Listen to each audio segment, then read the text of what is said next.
साधारण संपादक मोर सान भाई मेहर बाबू एवं मोर जन घनिष्ठ बंधु उपसभापति राजगोपाल बाबू एवं मो सम्मुख बसुवा समस्त वरिष्ठ और कनिष्ठ नाटक प्रेमी संस्कृत प्रेमी बंधु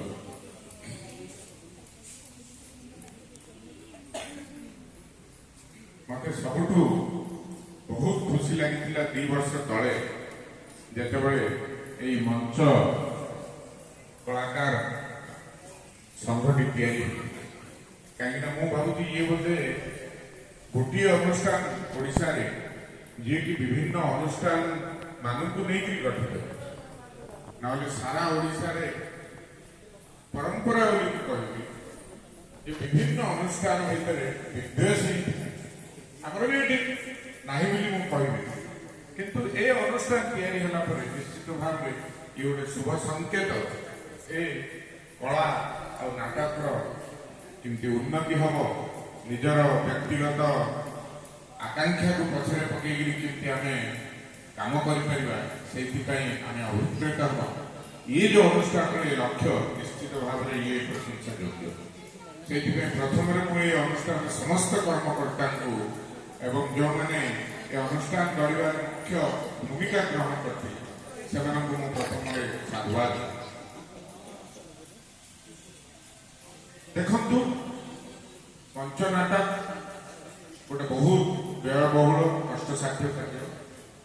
तथापि दुख लगुच कि मंच नाटक आमको गोटे भल प्रेक्षालय मिलू मुझे से कथा होती जो कथा होती बर्तमान भवानी सहित से कथा राजगोपाल बाबू कहले जे आम भुवनेश्वर दौड़ा जाकरी दरखास्त देवा आम कम टिके किसी रिहाती पाइबा जो प्रेक्षालय मोर अनुरोध रनवर विधायक जो मैंने मंच नाटक कर मंच नाटक अंततः गोटे ब्लांकेट ऑर्डर सरकार करूँ जो मुझे चाहिए मागणार मिलू मागणार तो केवल संभव नहीं माने अंततः जमी आम पकेट को सुहाइब एवं आम दे पार अवस्था से मूल्य निर्धारण करके गोटे ऑर्डर हो अंततः आपको प्रतिथर भुवनेश्वर दौड़ा कि जिलापाल क्षमता रखा जाऊ जिलापाल को दरखास्त देते जिलापाल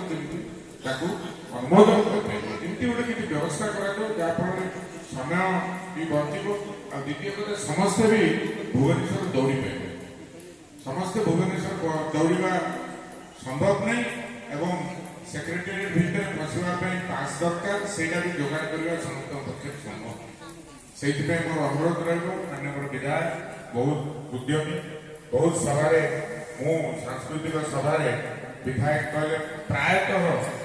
माने सामंतराव देखे से बहुत भल लगे काली परदिन भी से कथा मुझे रमेश महाराज सहित किए गेस्ट हम कौन से विषय आलोचना कला मुझे कथा कहूँ माने अंततः जो